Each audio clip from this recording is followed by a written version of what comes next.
I don't normally like to be very technical because I think that can put people off cooking. But I thought it might be nice just to explain to you what sort of meat you're likely to use when you're making a casserole.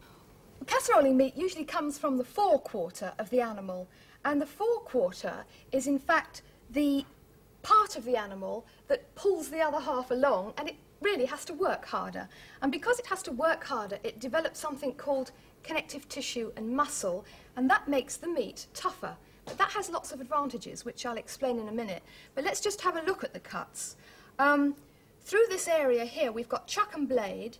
This is my favourite cut for casseroling when I want large chunks, because it's nice and lean. And then here we've got neck and clod, and this is good for stewing, cutting up in small pieces, and things like steak and kidney pie. Now, if you live in different parts of the country to what I do, you'll probably find that this here is called shoulder, and this can be called all sorts of names like sticking, vein and sloat, and all sorts of weird and wonderful names like that. Down here we've got shin. That's a very important cut. And also we've got some more of that, in fact, on the hind quarter as well, leg, which is a similar cut. Well, that's where they come from on the animal. Now I'd like to explain a little bit about what they look like when they're cut up, when you see them in the butchers. And I've got here the blade and the chuck, shoulder, in other words. And I'd like to explain this muscle and connective tissue that I've already mentioned. What happens with long, slow cooking is that this connective tissue here renders down and becomes a beautiful sauce, and it sort of internally bastes the meat whilst it's cooking, and this is what gives casseroles such a lovely flavour. In fact, casseroles develop as they cook. They get more and more flavour as they cook, which is interesting. So anyway, we'll move on now to the neck and clod, and this is cut up in small pieces. This is the sort that you might use for steak and kidney pudding or pie, and also this is the area of meat that's probably used for mincing when you have minced beef. And this is shin of beef here, which I think is a beautiful cut. All that connective tissue cooks down to a beautiful sauce, and in fact it has a beefier flavour than the best fillet steak. Well, that's the cuts of meat. Then of course you're going to need a casserole. And this is the casserole that I would recommend, a good all-round casserole for the family.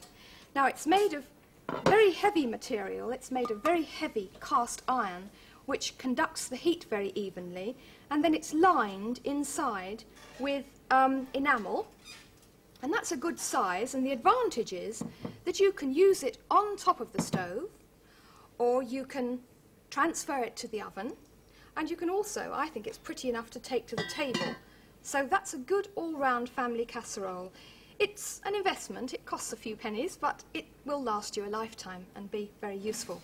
So there's the casserole. Once you've got the meat and the casserole, then you can really have fun, because there's no end to what you can do with spices and ingredients and flavours. You can make all sorts of things. But what I'd like to have a look at now is the sort of liquids that you can use, because they can add a lot of character and flavour of their own.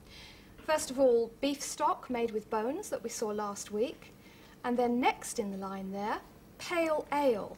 And that really does transform in about 2 hours cooking, 2.5 hours. That develops into a beautiful flavoured sauce and permeates the whole kitchen.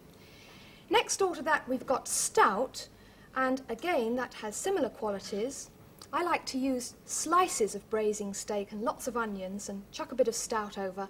And really, at the end of long, slow cooking, that's as good as any rump steak, and you've only used braising steak.